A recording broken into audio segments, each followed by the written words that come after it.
Rebonjour, très chers frères et sœurs. Merci encore une fois de me recevoir chez vous. Nous sommes en train de partager sur le miracle de la provision divine. Alors, maintenant, là, pratiquement, je vais encore donner quelques exemples à partir de la Bible, comment les gens faisaient la volonté de Dieu et Dieu a pourvu pour eux. Les gens étaient en train de faire la volonté de Dieu et Dieu a pourvu pour leurs besoins. C'est ce que je veux faire maintenant. Alors, mais je vais te demander de t'abonner. Non pas seulement de t'abonner, mais de partager cette vidéo avec quelqu'un d'autre parce que ça peut aider quelqu'un. Ça peut aider quelqu'un. Maintenant, tu vas voir que quand nous faisons la volonté de Dieu, Dieu lui-même intervient pour soutenir son œuvre. Il intervient. D'ailleurs, c'est la marque même que je suis avec Dieu. C'est la marque que Dieu est derrière ce que je suis en train de faire. Dieu lui-même le fait. Alors, quand on a commencé notre église ici, je ne connaissais personne. D'ailleurs, jusqu'au jour d'aujourd'hui, les gens pensent que non, notre église est soutenue par une organisation quelconque, que l'argent vient de quelque part.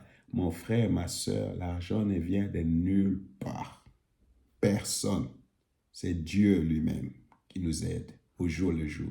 Quelquefois, nos budgets, on a jusqu'au bout et Dieu lui-même fait un miracle pour que nos budgets, pour qu'on arrive à atteindre les débuts de mois. Voilà. Alors, quand on voulait faire l'évangélisation, ma femme et moi, nous étions ici pour la première fois, on ne connaissait personne. Alors, on voulait commencer l'évangélisation ici. Nous avons organisé quelque chose au Congress House, c'est ce qu'on appelle la maison du congrès d'ici. Et un plan là-bas, un plat de repas coûtait 40 € par personne. 40 € par personne. Donc, nous avons eu à inviter 100 personnes. Bon, nous, on n'avait pas l'argent de supporter tout cela. On l'a fait par la foi. On a prié, on l'a fait par la foi. Dieu nous a aidés à payer les 4000 €. Comment? Le soir, vers 14h, je suis chez moi à la maison. J'attends quelqu'un qui sonne. Je ne connaissais même pas la personne. Je ne connaissais pas la femme.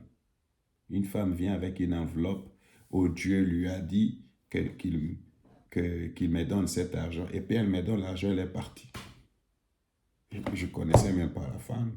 Je n'avais aucun lien avec elle. Après, la même femme me dira, Dieu m'a dit de donner 500 €, mais j'ai donné seulement 200. Et elle faisait cela tout simplement parce que c'est comme je suis noir, je vais aller bouffer son argent, je ne sais pas quoi. C'est Dieu qui a pourvu. Et ça, c'est mon expérience avec ma femme, au jour le jour. Vous comprenez, frère? Alors, je vais donner ici vraiment beaucoup d'exemples, tout simplement pour nous encourager à demeurer dans la volonté de Dieu. Parce que c'est quand nous demeurons dans la volonté de Dieu que Dieu va s'occuper de nous. Alors, je me souviens d'un frère qui était en Chine. J'ai lu dans son livre, qui était en prison. Et Dieu pourvoyait au jour le jour à ces messieurs-là en prison.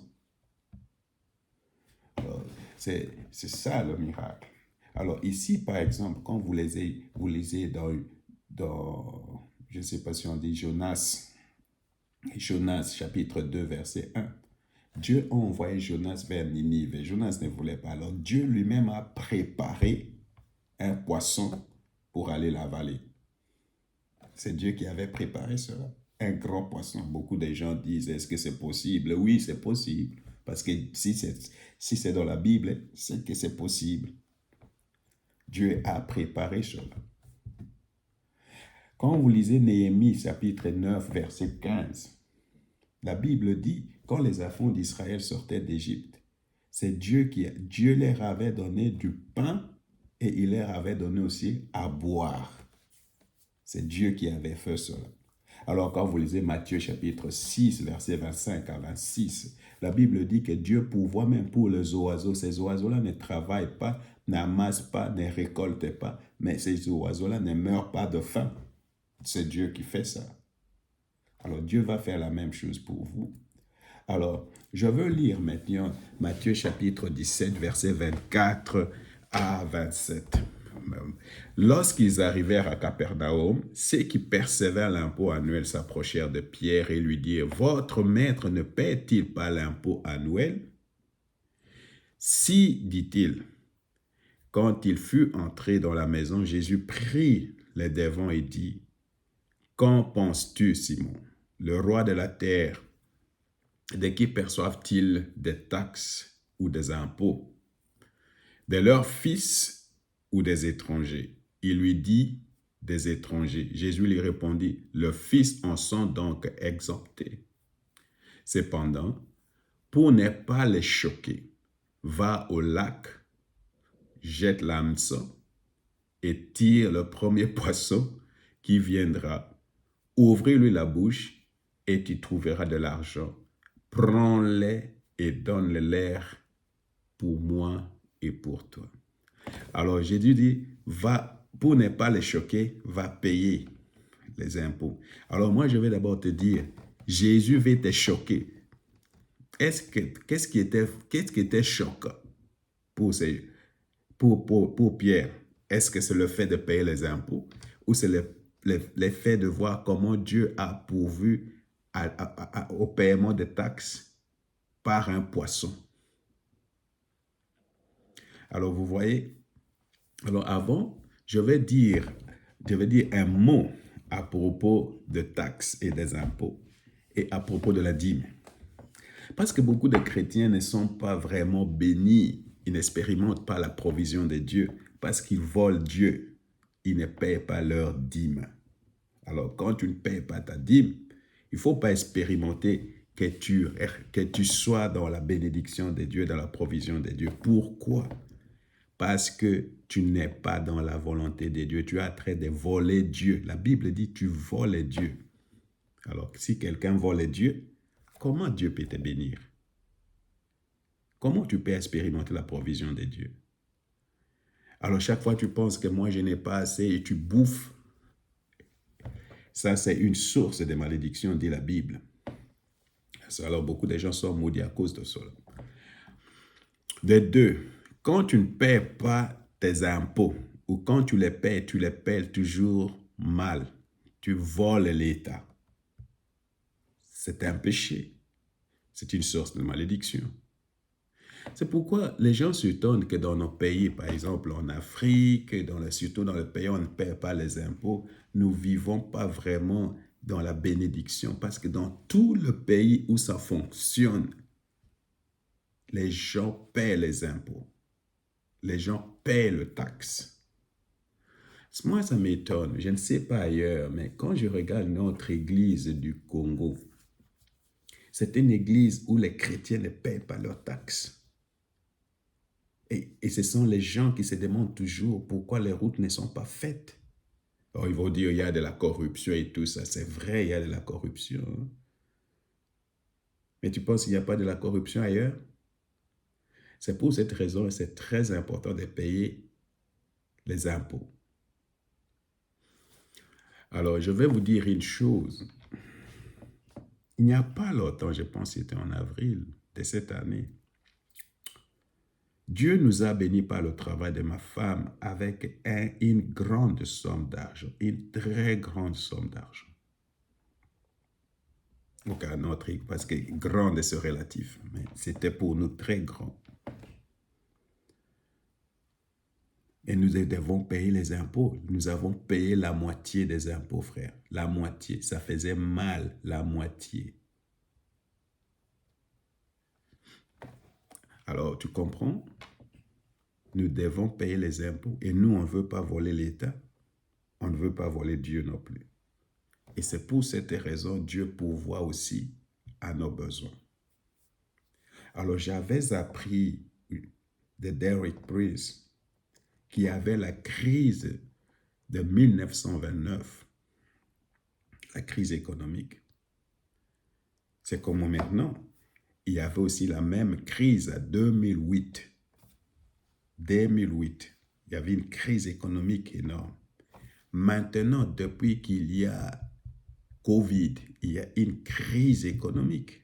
les prix ont augmenté, tu attends, tout le monde est en train de pleurer, les prix ont augmenté, il y a de l'inflation, des choses comme ça.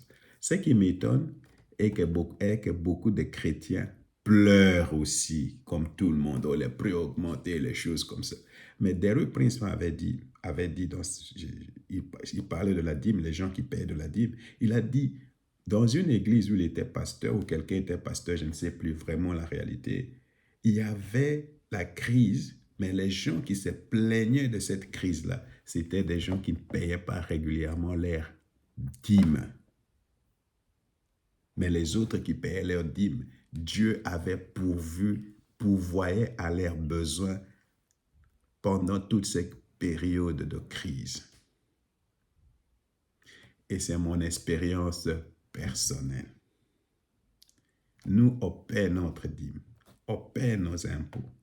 À 2008, ma femme était, donc au lieu de travailler à 100%, elle travaillait seulement à moitié. Mais nous, on n'a pas senti la crise. À cette année, l'essence et tout ça, je te dis, Dieu est en train de nous faire grâce. C'est pas que nous ne voyons pas que le prix a augmenté. C'est pas, mais on ne le sent pas parce que c'est Dieu qui pourvoit pour nous. Vous comprenez, frère? On ne pleure pas comme tout le monde pleure. C'est pour cette raison, frère, je vais t'exhorter à faire la volonté de Dieu. Paie les impôts. Paie ta dîme. Tiens bon dans la volonté de Dieu. Dieu va pourvoir pour toi. Il faut arrêter de voler Dieu. Il faut arrêter de voler l'État. Il faut confesser cela comme un péché. Alors, je vais t'aider à confesser cela comme un péché. Je vais t'aider à prier avec toi et demander la provision de Dieu pour ta famille et pour tes enfants. Seigneur, nous venons vers toi, Seigneur. Pardonne-nous, Seigneur de gloire, pour t'avoir volé, pour avoir volé l'État, Seigneur. Pardonne-nous, Seigneur, purifie-nous par le sang précieux. Seigneur, je prie pour un miracle de provision pour ma soeur. Tu pourvois, surtout pour ma soeur, mon frère qui fait ta volonté maintenant, Seigneur. Seigneur, il y a des gens qui sont en train de faire ta volonté maintenant, Seigneur, et qui souffrent. Ils n'ont pas à manger, ils n'ont pas à boire. Il y en a qui veulent même payer le loyer, Seigneur. Ils ne savent pas ce qu'il faut faire, Seigneur. Jésus pourvoit pour eux, Seigneur. Il y en a qui ne savent même pas comment payer le minéral pour les enfants. Seigneur, ils ne savent pas qu'est-ce qu'il faut manger. Comment. Seigneur, tu connais ces gens. Père, ta main n'est pas courte et tes honneurs ne sont pas durs. Seigneur, touche et pourvois aux besoins de ma soeur, pourvois aux besoins de mon frère, Seigneur. Fais que mon frère et ma soeur témoignent de ta bonté, de ta grâce. Ah, Seigneur, merci pour cela. C'est dans le précieux nom de ton Fils Jésus-Christ nous prions. Merci, Seigneur Jésus. Amen.